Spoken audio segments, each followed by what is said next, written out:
Excuse me, আপনি মুরাদ সাহেব? হ্যাঁ আমি মুরাদ, আপনাদের চারতলায় নতুন আসছি।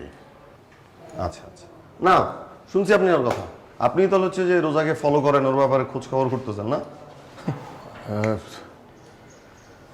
ফলো করতেছি। এই বয়সে? কি এই বয়সে কি? আপনি কে? আচ্ছা আপনার কি সমস্যা বললেন? যদি বলি আমার সমস্যা আছে তাহলে কি করবেন? এই যদি মধ্যে কোনো কথা নাই, বুঝেন নাই?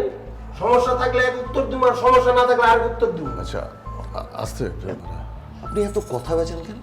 আমার মুখ আছে, আমি কথা কাছে। আপনার কি? আরে মুখ তো কুত্তারও আছে।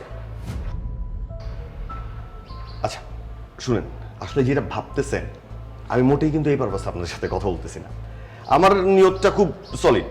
বেসিক্যালি যেটা হয়েছে, আমি আর রোজা হচ্ছে ছোট থেকেই বাসায় বড় হয়েছে, মানে ছোট মানে একদম ছোটবেলা থেকে না, আমাদের মধ্যে একটা চমৎকার ইন্টিমেসি, এই ইন্টিমেসি না আর কি, মানে একটা ভালো বন্ধুত্ব, একটা গুড ফ্রেন্ডশিপ, একটা গুড বন্ডিং আছে। তো এটা নিয়ে এলাকার লোকজন নানান কথা বলে, তারা বলে যে আমার আর রোজার মধ্যে নাকি প্রেম আছে।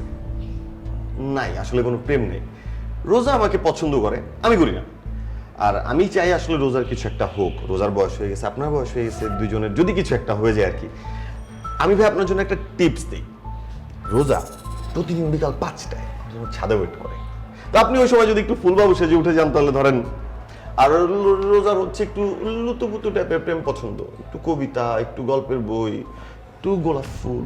মানে ভাই আসলে ভুল বুঝেন, আমার মনটা বড়, তো আমি চাই কেউ বঞ্চিত না হোক, সবাই সুখে থাকুক। ভালো লাগে না? সালাম। Thank you. হ্যাঁ